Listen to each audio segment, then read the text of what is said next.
Olá, bem-vindos a mais um talk show. De novo, nós aqui arrebentando no Facebook ao vivo.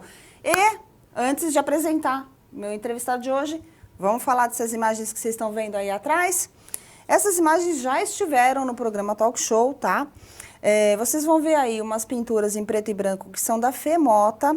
Elas estiveram aqui no cenário em maio e junho de 2015. Ela é uma artista plástica aqui em São Paulo. André Araújo também, ele é um caricaturista realista, ele é do Mitos do Rock, são as imagens de rock que você vai ver aí, algumas caricaturas. Elas estiveram aqui no cenário em julho de 2015 e o André vai estar aqui o mês que vem aqui com a gente também, viu? Vamos bater papo. Tem as imagens de pontilhismo da Isabel Litieri, que é uma artista plástica daqui de São Paulo também, elas estiveram aqui no cenário em agosto de 2015. E tem uns quadros da Helena Sade, que é uma artista plástica de Passos, de Minas Gerais. São uns quadros lindos, feitos com madeira de demolição. Essas imagens estiveram aqui em setembro de 2015. E é isso aí, pessoal. Cada mês a gente coloca imagens diferentes aí no nosso cenário e vamos relembrando os artistas que já passaram por aqui, né? O pessoal lembrar e falar, opa, aquele cara era muito bom, estava lá, eu lembro desse programa. E eu tô aqui hoje com um amigo que eu conheço já faz um bom tempo, alguns anos, não lembro agora, nem vou entregar a idade, mas assim, ele é escritor, ele é formado em letras pela Unixul, é o Davi Paiva. Bem-vindo ao Talk Show, finalmente, Davi. Obrigado. Tudo bem com você? Tudo, estou ótimo. Rapaz, você é formado em letras pela Unixul. Sim. Quanto tempo faz já? Me formei no final de 2013. 2013. Só que até você se formar, você participou de trocentas mil coletâneas, antologias de contos, né? Sim.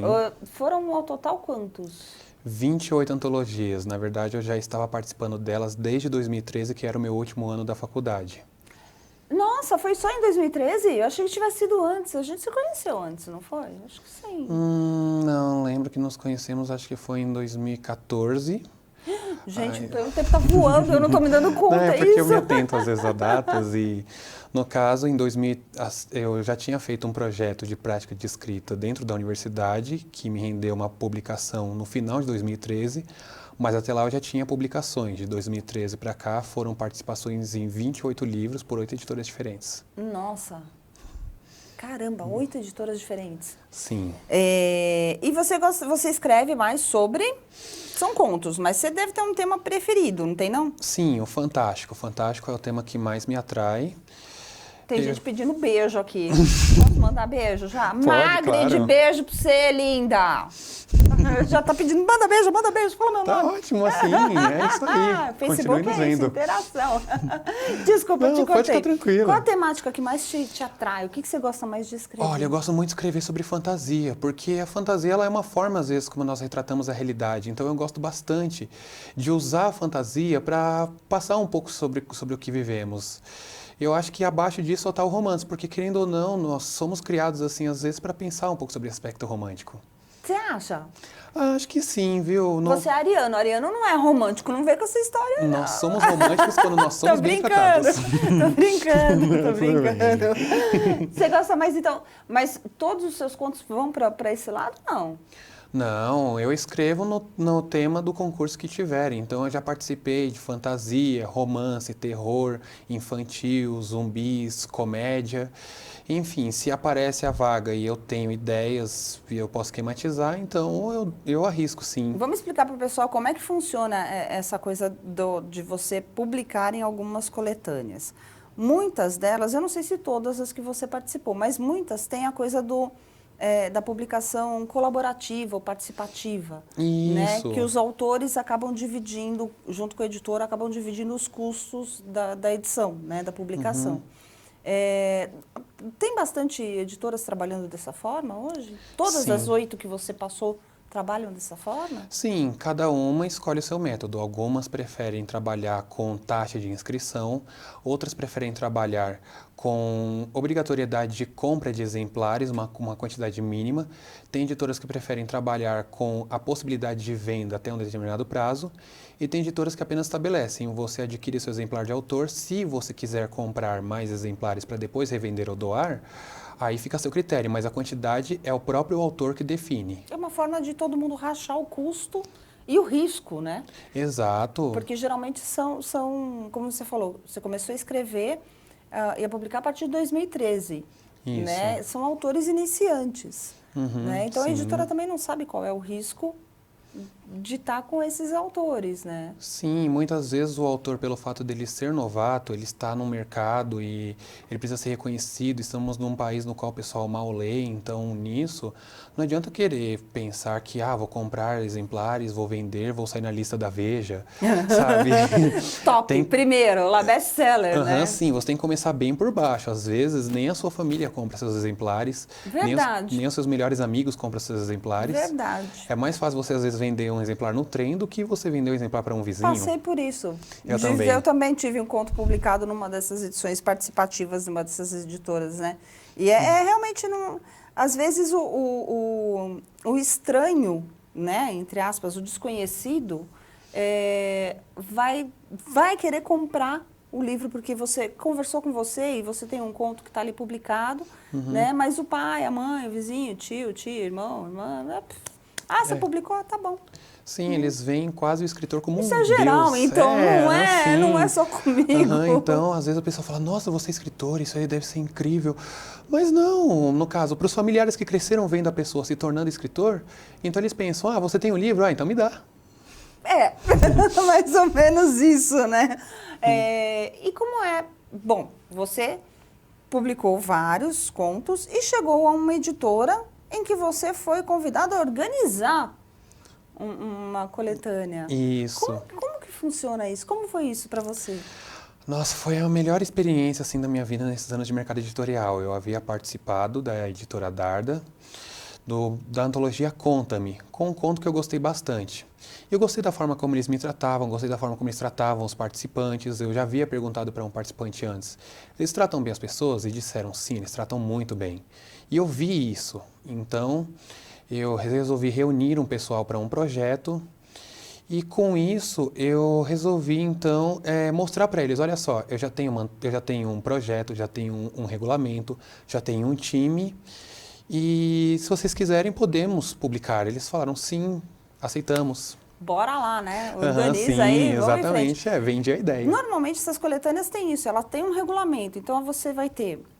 Como que é? Um prazo para você mandar? Como é que funciona? Sim, no caso, no regulamento, eu procurei definir tudo o que eu precisava. Isto é, o prazo, a forma de envio, o que o pessoal poderia estudar para entender sobre o conceito de conto, exatamente o que era o tema. Sim, o tema principalmente. Eu indiquei livros, filmes, desenhos, podcasts, montei um grupo de estudo justamente para que pudéssemos nos aprimorar. O grupo ele rendeu bastante coisa, foi bem estudioso. Quantas você precisava e quantas você conseguiu? Eu só precisava de 9 pessoas para o projeto. Foram? 23. Yes! Parabéns! Obrigado. Eu acho que é isso, quando a gente quer fazer uma coisa e a gente faz de coração, né? Quando você está empenhado em fazer, não, eu vou organizar, eu vou fazer, eu quero, é um projeto meu, a gente consegue, Sim. né? E assim... Eu fico vendo muita gente reclamando porque não tem o edital, porque não consigo pela Lei Rouanet, não consegui pelo PROAC, não saiu o edital e que não sei o quê. Às vezes as pessoas ficam esperando isso para fazerem alguma coisa. Gente, só queria dizer, se eu fosse esperar isso, Talk Show não ia estar completando 7 anos, tá? Vai completar 7 anos agora em agosto. Parabéns. Começo de agosto. Então, assim, se eu fosse ficar esperando ter um patrocínio, ter um patrocinador, ou ficar atrás de um edital, uma Lei Rouanet, alguma coisa nesse sentido, audiovisual, desculpa, né? Então, acho que quem quer, vai e faz. Sim, né? É isso. disponibilizamos oportunidade. No caso, eu disponibilizei o edital em um blog que eu participo. De lá eu montei o grupo e sempre me dispus a conversar com todos, sempre procurava tirar dúvidas, sempre procurava orientar, falar, olha só, é assim que funciona. Então, assim, infelizmente, às vezes o mercado não tem dessa de instruir o participante, de preparar o participante. Então, hoje em dia, quando eu vejo alguma antologia que, no caso, algum autor do meu projeto que participou de outra antologia, eu falo, essa antologia deve ser boa, porque tem alguém da Poderes lá dentro. Então, assim, eu gosto muito de ver quando eles passam em concurso, porque eu penso, esses caras são bons. E como é que foi definir eu vou mostrar ali, porque o pessoal não vai conseguir dar um zoom aqui, mas aqui, ó. Poderes, contos sobre pessoas com dons extraordinários. Super-Homem, Mulher Maravilha. Como é que foi, primeiro, chegar neste tema, né? E como foi desenvolver isso com eles? Bom, primeiro, a escolha do tema partiu do meu ponto forte. É aquele conceito, nós temos que investir primeiro nos nossos pontos fortes. Sou um leitor assíduo de quadrinhos também, gosto muito de mitologias e, é claro, vida em seriados, filmes. Arquivo X, essas Exato, coisas. Quem sim, não gosta de Arquivo X? Acho que todo mundo sempre fez essa pergunta para si mesmo. O que você faria se você tivesse um poder? Eu fico perguntando o que eu faria se aparecesse um extraterrestre na minha frente. Tinha um amigo meu que falava assim, meu Deus, o cara vai embora desse planeta e não vai querer voltar nunca mais. Você vai fazer tanta pergunta para ele. Mas e aí? E aí, depois disso, no caso, nós definimos também o projeto. Eu falei para o pessoal, olha só, eu quero pessoas com poderes no mundo real. Então, pense no mundo real como nós vivemos. Ou seja, ninguém pode alterar a explosão do Vesúvio, o naufrágio do Titanic, enfim. Voltar à Terra do contrário. Exato, a Terra é como é. Agora, pensem, se você tivesse um poder, você usaria para ganhar dinheiro? Você usaria para conquistar alguém? Você usaria para ajudar o seu vizinho, sendo que o seu vizinho nunca olhou para você durante todo esse tempo que vocês convivem? O que fazer com isso? Exatamente. Muitas vezes as pessoas têm esse dom e não percebem, né? Sim, aí com isso eu procurei trabalhar aquele conceito que eu falei sobre aprimoramento, discussão, exposição. O pessoal teve bastante instrução assim e conseguiu colocar os pés no chão para produzir esse projeto. Quanto tempo até essa captação de autores e a publicação? A publicação é recente, né? Sim, foi em março desse ano. Quanto tempo foi, né, entre um e outro? Olha, o prazo deu 6 meses, depois ele foi prorrogado para mais 15 dias adicionais.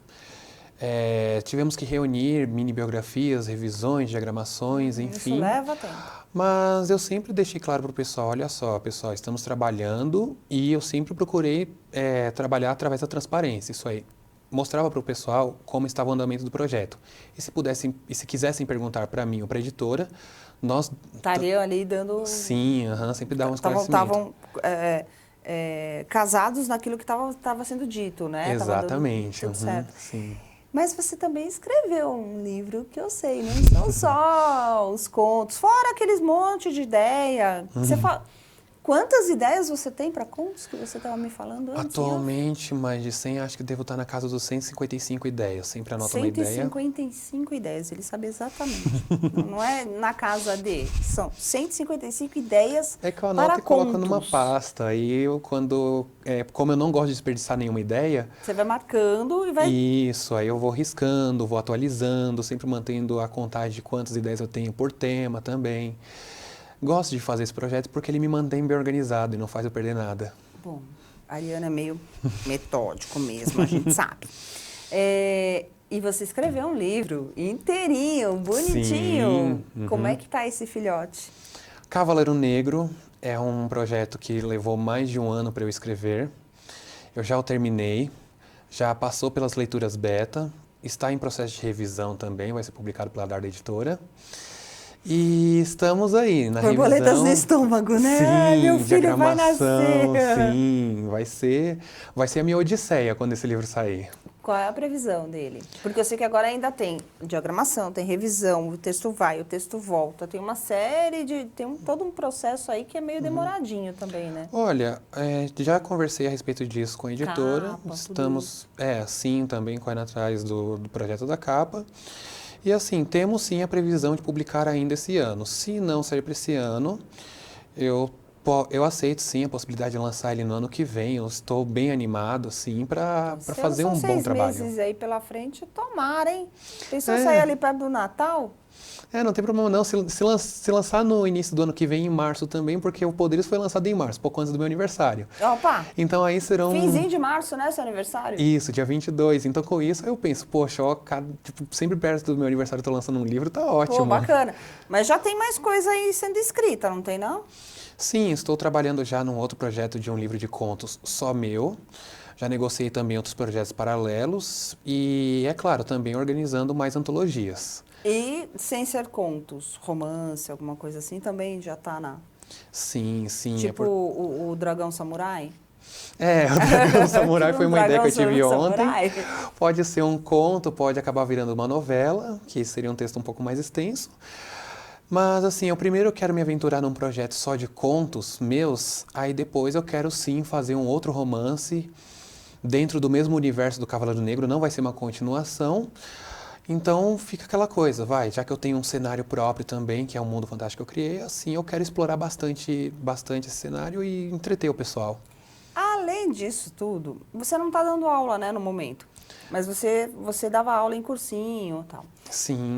Como que você vê o jovem vestibulando hoje com relação à literatura? Ele lê só aquilo que precisa ler para passar no vestibular?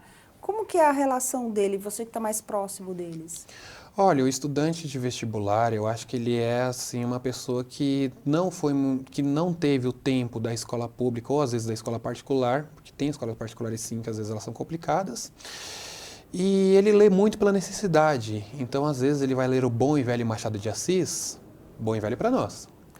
Mas ele não sabe o que é o realismo, ele não sabe qual que é a crítica. Com 16, 17 anos, eu não tenho a menor paciência para ler Machado de Assis, né? Não. Tá fora de contexto, as pessoas não sabem exatamente, não vai entender o Primo Basílio, né? Não vai entender o que foi que aconteceu ali. Então, sim, então às vezes ele lê muito pela obrigação e é claro, né? Às vezes quando ele está naquele mercado de leitura, ele quer ler aquilo que os amigos estão lendo também. Então, opa, o meu amigo está lendo Game of Thrones, o meu amigo está lendo Harry Potter, eu estou lendo Seminarista? Por quê? Fico muito o obrigação. Ateneu, por quê? Exato. Tem umas coisas que é realmente complicado. Mas E eles acabam lendo só por causa do vestibular mesmo? Sim, sim. Infelizmente o vestibular tem muito dessa, de criar o passante de prova. Não é necessariamente o estudioso, não é necessariamente aquela pessoa que ganha gosto por leitura. Tem casos sim, da pessoa que leu por causa do vestibular e passou a gostar. Mas, infelizmente, nós não temos aquela prática da leitura. Não temos 7 anos e lemos livros para crianças de 7 anos, não temos a adolescência formada na leitura. Nós temos isso com jogos, nós temos isso com filmes, nós lembramos dos filmes que assistimos quando éramos adolescentes, mas com livro é muito difícil ver isso. Mas será que não está mudando um pouquinho essa visão? Está sim. Talvez os autores hoje tenham um pouco mais de cuidado com relação a isso. Escrever mais para criança, escrever um texto infantil mesmo, mas de conteúdo, ou para o adolescente. Você percebe dentro dos autores também essa preocupação? Depende do autor, porque infelizmente esse efeito dominó da falha do ensino faz com que o autor brasileiro seja aquele autor que aprendeu a escrever não como oficina de escrita, mas com Hollywood. Então, o autor também vai acabar sendo falho porque houve a falha na Exatamente. Na então, se o autor não estuda uma abertura, um diálogo, uma construção de cena, enfim, ele acaba criando aquilo que ele acha que ele tem que criar. Aí ele pensa, não, a primeira tentativa já está boa. Na Poderes todo mundo teve que reescrever os textos, até eu reescrevi o meu 3 vezes. Nossa. Então, mas não tem uma resistência do autor também? Tem autor que é meio difícil, né? Sim. Você fala para ele, precisa revisar isso. Não, mas eu escrevo desse jeito e vai ficar desse jeito, que se acha meio... É por isso que eu tenho a ideologia de que o livro é um produto. Então, quando o meu produto, se ele for ruim, eu tenho que trabalhar para que ele fique bom.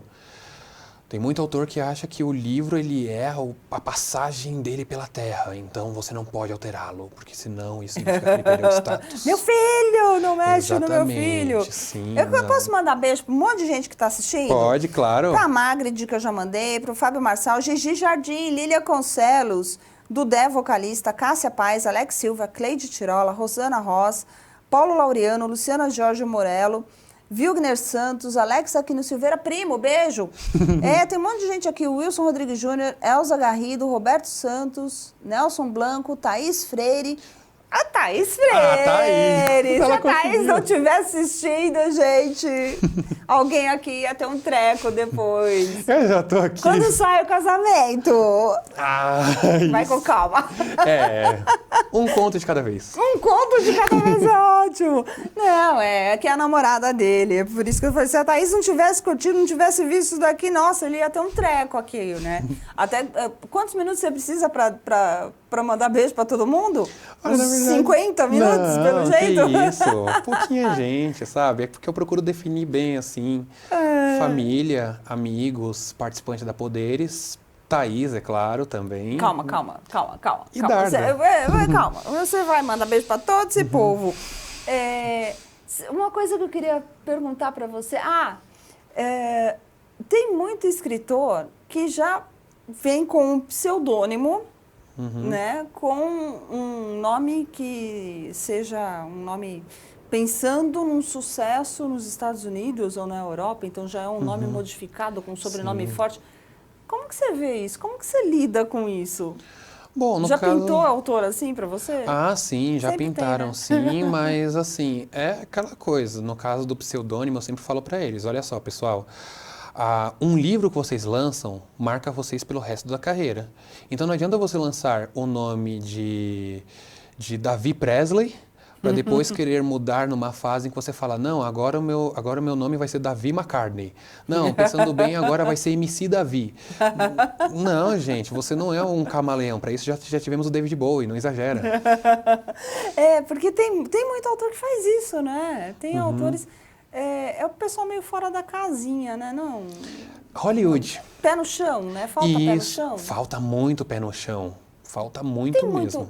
É muito glamourizado o meio literário? Será que as pessoas têm uma ideia de uma coisa e a outra, na realidade? Sim, as pessoas acham que escrever vai fazer você conhecer o amor da sua vida, vai fazer você dar autógrafos na rua, esse tipo de coisa, sim, mas o que acontece? As pessoas não entendem que o escritor é aquele cara que às vezes ele quer ser profissional. Então, para mim, tem muita gente que escreve, mas tem poucas pessoas que são escritoras. O escritor é aquele sujeito que leva o seu trabalho num nível profissional. Acorda cedo ou vai dormir tarde. Negocia com a esposa e fala, olha, cuida das crianças por pelo menos 30 minutos só para eu terminar esse parágrafo. E às vezes, se ele tiver que almoçar em 10 minutos para gastar dos outros restantes de minutos assim escrevendo, ele vai fazer isso. Porque ele sabe que essa oportunidade não vai ser dada a ele. Ele que tem que buscar. Tem que ser disciplinado. Exatamente. É o que você está me dizendo, é basicamente isso. Exatamente. Tem que ser disciplinado. Isso. O que você está lendo, o que você está estudando, qual blog que você acompanha que te dá informações sobre escrita? Você lê algum artigo de alguma revista? Qual? O que você acha de tal trabalho? Você simplesmente acha que tal trabalho é bom porque você gostou e tal trabalho é ruim porque você não gostou? Justifique um pouco. Ou gosto, ou fazer uma crítica... com embasamento. Exatamente. Né? Dicas que você possa dar para o pessoal aí, para os próximos participantes das próximas coletâneas. O que você pode dar de dica para esse pessoal? Primeira dica, leiam. Leiam sobre o tema que vocês querem estudar, no caso que vocês querem escrever. Então, quer escrever conto fantástico? Leia conto fantástico. Quer escrever novelas? Leiam novelas. Quer escrever romance? Mas boas, né? Leiam coisas boas, né? Depois disso, você tem que estudar para escrever. Então, você vê a abertura, você vê o seu diálogo, você vê a sua cena, você vê sobre o seu humor. Feito isso, você escreve, porque não adianta você ficar lendo todas as leis de trânsito e nunca dirigir. Você precisa praticar também. Você tem que expor, não adianta falar, eu estou escrevendo para mim e não importa os outros. Se for assim, você vai escrever um diário, não um livro. É verdade. E acima de tudo, aceita que você nunca vai acertar na primeira vez. Todo mundo erra na primeira vez. Então, com isso, é bom você ter a noção dessa quinta última dica que eu falo, que é a necessidade da reescrita. Eu mesmo reescrevi o Cavaleiro Negro 4 vezes. Demorou para escrever também, né? Mais de um ano. Como é a sua rotina para escrever ou para organizar? Você separa um período do seu dia para isso, um número X de horas?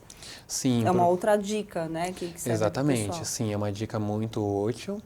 Eu gosto, sim, de sempre separar o tempo, aproveito meus tempos ociosos, eu falo, bom, não quero ler agora, eu vou ouvir um podcast. Não, quero ler agora, então vou ler alguma coisa. Tá, li alguns livros de contos, não li nenhum, nada de técnica, não, eu tenho que ler alguma coisa de técnica. Ah, não tenho mais livros, procuro artigos. Não tenho artigos, procuro um blog. Mas eu tenho que continuar estudando. Não que num quesito de obrigação, mas porque eu quero sim levar esse patamar a um Para você ir profissionalismo. melhorando. Exatamente. Para você chegar ao profissionalismo, né? Sim. Eu queria agradecer muito sua presença. Eu que agradeço. E reforçar uma coisa que eu acho que eu já te disse. Quando a gente realmente quer fazer alguma coisa, a gente vai atrás. Não importa aonde você mora. Não importa de onde você seja. Né? Não importa se você está na Zona Sul, na Zona Norte, no centro. Aquilo que eu falei sobre as leis de incentivo. Quando a gente quer, a gente mete as caras e faz. E mostra. Tá aí o resultado. Se você não tem oportunidade, você cria. Cria as oportunidades. Eu já não tive muitas oportunidades. Criei as minhas, vendi os projetos, vendi os produtos e, por sorte... E as oportunidades que teve, você agarrou. Sim. Soube agarrar também. Sim, entendeu? Então, eu acho que é isso que é bacana. Que as pessoas entendam que com vontade, né, buscando se melhorar sempre, que você falou, você é formado em letras, mas você ainda está lá buscando informação, buscando conteúdo. As pessoas podem chegar ao sucesso, que para mim isso daqui é mais do que a cara do sucesso. Com Quero certeza. ver o Cavaleiro Negro logo. Eu também. Eu quero, presente de Natal, pessoal. Aí, ó, fica a dica, tá? Pode deixar. Manda beijo para todo mundo que você quer mandar. Agora Pessoal, eu deixo o tempo de você. Ok. Agradecimentos à minha família, amigos, participantes da Poderes, claro, principalmente a Thaís Freire, beijo amor, e a Darda Editora. Pessoal, vocês me deram a oportunidade que eu sempre busquei ter e eu espero continuar trabalhando com vocês pelos próximos anos, pelas próximas décadas, que vocês foram muito especiais para mim, gente. Muito obrigado. Ah, que legal, ó. Teve mais gente aqui mandando beijo, curtindo. A Mônica Martins, Douglas Pisotti, Andréa Rafaela, Leia Fernandes, o Juliano Barbosa. O Juliano Participante da Poderes também. O Juliano não, que também trabalha com games. Não sei, só sei que ele é uma lenda viva. Eu acho que eu sei quem é o Juliano. Eu sei quem é o Juliano, é ele mesmo. Exatamente, tá? Então, gente, queria agradecer muito. Eu que agradeço. Cavaleiro Negro, a hora que estiver pronto, avisa pra gente Pode deixar. Avisar aqui também.